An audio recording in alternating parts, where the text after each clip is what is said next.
If a spouse refuses to perform conjugal duties, what recourse does the neglected spouse have?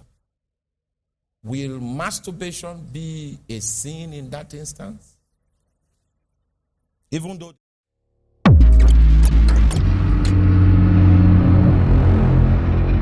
this question is not directly related to the subject matter, but it is an alarm. The question itself is quoted in form of an alarm.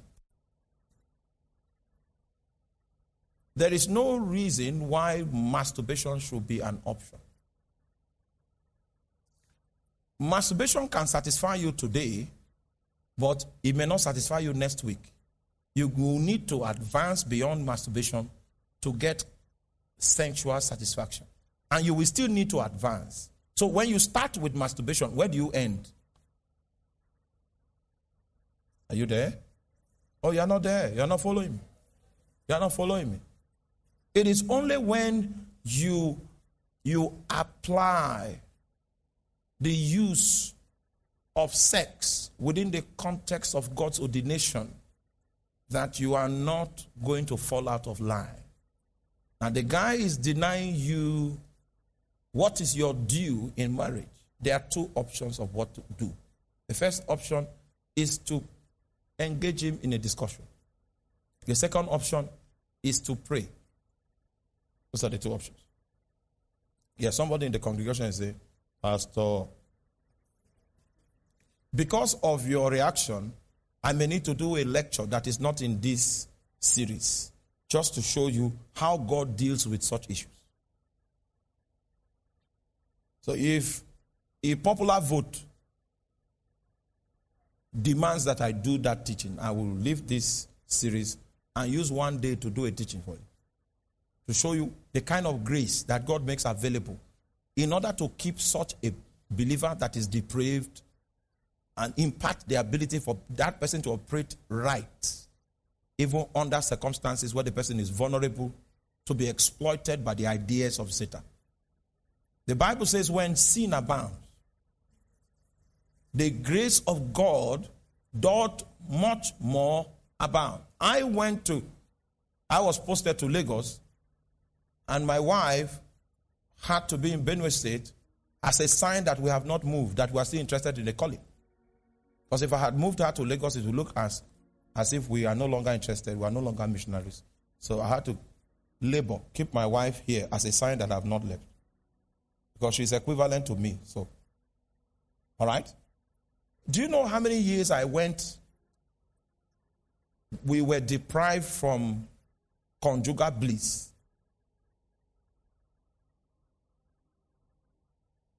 And in all these years, there was no woman that I was with.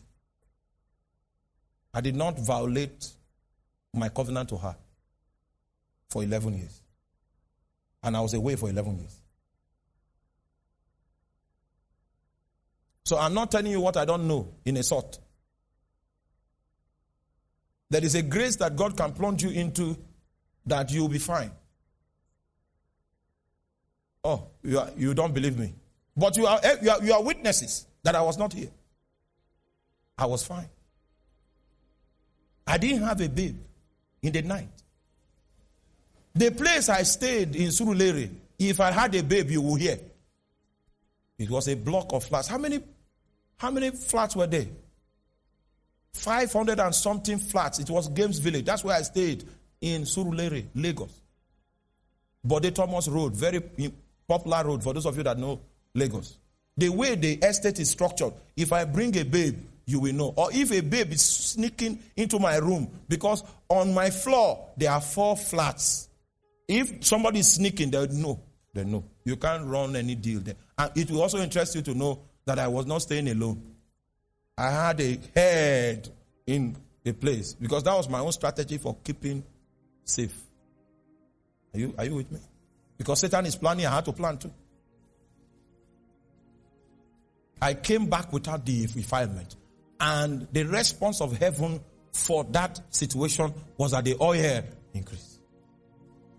Then later, today now that I'm a missionary, I saw why God passed me through that process. I preach in different lands today. I already have the training of fidelity. I have seen the most beautiful women in the world, but I don't desire them. I have a golden woman in my tent. Come on, Yeti! There was a day I was in a near plane crash situation, and the plane was in nosedive. The only thing I thought of was this woman. That if I leave this world, is it my preaching? I didn't miss my preaching. I didn't miss my job. I didn't miss anything. The only thing I would have missed was the golden woman. Only.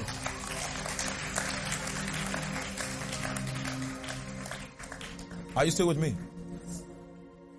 Where sin abounds, the grace of God much more.